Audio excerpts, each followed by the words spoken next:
વાત કરીએ તો ગાંધીનગર ખાતે વિધાનસભામાં રાજકીય હલચલ મચી છે।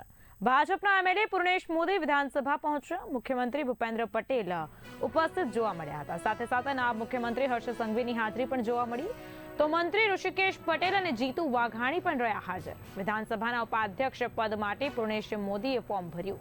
થોડી જ વારમાં ફોર્મ ભરવાની પ્રક્રિયા પૂર્ણ થશે।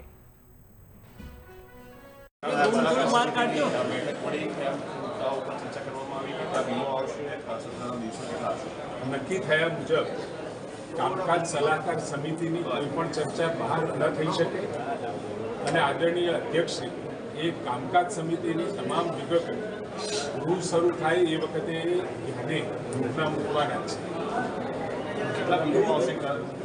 બિલો તો જેમ આપશે જેમ ચર્ચામાં જે નોટિસ મળેથી એ તબક્કા કુલ જે 7, 8, 10 બિલો આવવાના છે એ ક્રમશઃ સરકારી કામકાજના દિવસે લેવામાં આવશે।